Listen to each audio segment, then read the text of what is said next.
Thanks for joining me on episode 1170 of the Inspired Stewardship Podcast, a special rebroadcast of episode 15. I'm Carolina Duarte. I challenge you to invest in yourself, invest in others, develop your influence, and impact the world by using your time, your talent, and your treasures to live out your calling. Having the ability to find your main purpose in life and pursue it is key. One way to be inspired to do this is to listen to this, the Inspired Stewardship Podcast, with my friend, Scott Matter. I know a lot of people that actually sit down, they say budgeting doesn't work, making spending plans doesn't work, doing this stuff doesn't work, because they sit down and they make this intricate plan and then they put it in a drawer and they don't ever look at it again. Yeah, that's not going to work. That's not really doing the process because you're not holding yourself accountable to that plan. Welcome and thank you for joining us on the Inspired Stewardship Podcast. If you truly desire to become the person who God wants you to be, then you must learn to use your time, your talent, and your treasures for your true calling. In the Inspired Stewardship Podcast, you will learn to invest in yourself, invest in others, and develop your influence so that you can impact the world. In this week's episode, we talk with you about how accountability isn't a negative word, but it feels that way because of the threat of punishment or pain. We're going to talk some about how you can build in accountability with money, whether you're married or single, and a little bit about a weekly meeting that you should have with yourself to hold yourself accountable. If you remember back in episode 5 and episode 10, we've been talking about and doing a money audit, looking at our spending and tracking that and examining how it lines up with our goals and our calling. Very soon, we're going to be talking about and looking forward at doing a spending plan, otherwise known as a budget, but I try to always remember to use the term spending plan instead of budget because for some reason people don't like the word budget. Oftentimes I think they think it sounds like no, the word no, but somehow spending plan sounds better. And you can look forward to that episode soon. But right now, before we talk about actually getting into the budget, I want to talk about another word that people love to hate other than budget, and that word is accountability. Like how I was talking about how influence has come to be seen as a negative word, often accountability has a negative connotation to people as well. It's really not a negative word. It's really not bad. It simply means taking responsibility or taking ownership of something. It has to do with owning something emotionally yourself. The truth is accountability only feels negative because a lot of times it's accompanied by either a threat of or actual punishment and pain. I'm going to hold you accountable, and because of that, you're fired. That hurt. The only meaning or use of accountability. In fact, I would say that's not even really accountability. That's punishment. That's revenge. So let's talk about accountability and money. Single or married, you have to figure out ways to build in accountability. You have to figure out ways of seeing if you're on track with your money. We're going to talk about a spending plan, which is a plan for your money, but it's all well and good to make a plan. If you don't hold yourself accountable to that plan, you'll never follow through. I know a lot of people that actually sit down, they say budgeting doesn't work, making spending plans doesn't work, doing this stuff doesn't work, because they sit down and they make this intricate plan and then they put it in a drawer and they don't ever look at it again. Yeah, that's not going to work. That's not really doing the process because you're not holding yourself accountable to that plan. Now, I'll be honest. If you're a married person, sometimes, or if you're in a relationship and you have a partner of some sort, accountability comes a little easier sometimes because you have a built-in accountability partner.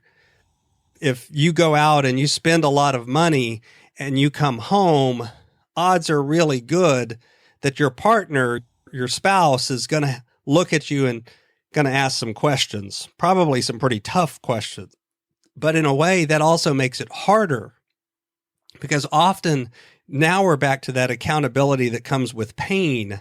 We're back to somebody who perhaps brings up emotions or fights or arguments or anger.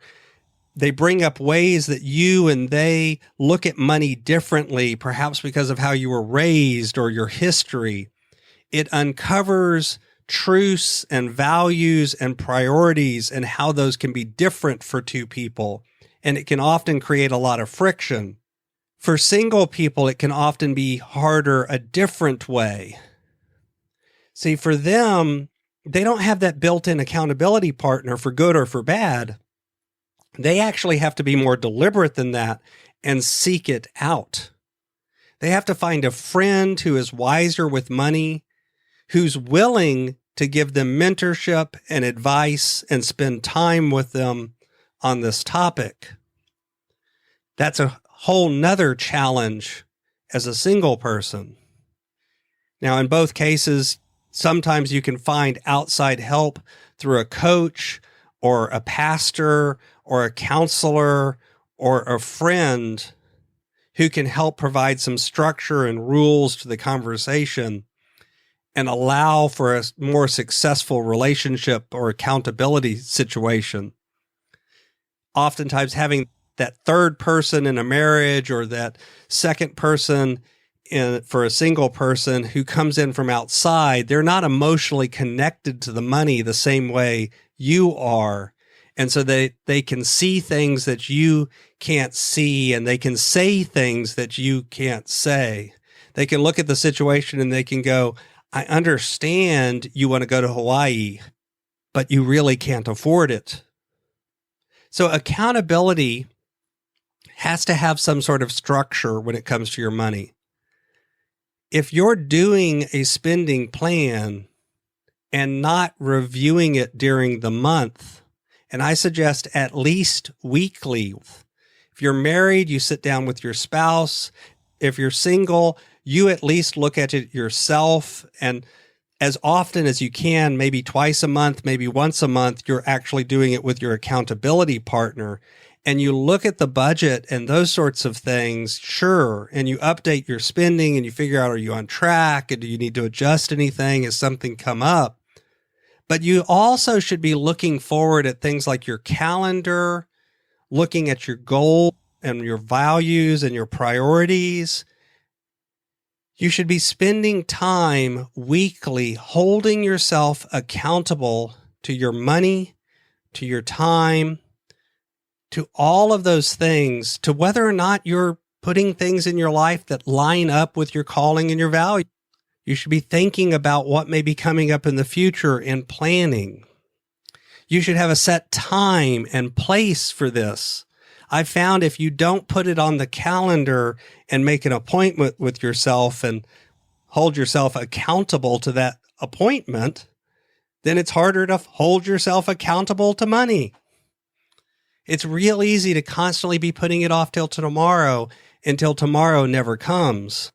It only takes 10 or 15 minutes to do this, to have a cup of coffee with yourself, to have a glass of tea or a hot tea or your beverage of choice, and take 15 minutes to look over your money in your life and begin to hold yourself accountable to that.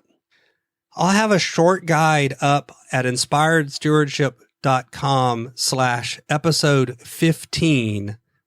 And you could also sign up for our Stewardship of Treasures tips series there, which will have some tips towards this sort of budget meeting and how to budget as well. We're going to be covering that in a later episode, but I go into more depth and provide some forms as part of that tips series. So I encourage you to sign up over at inspiredstewardship.com/episode 15 if you think that will help you out.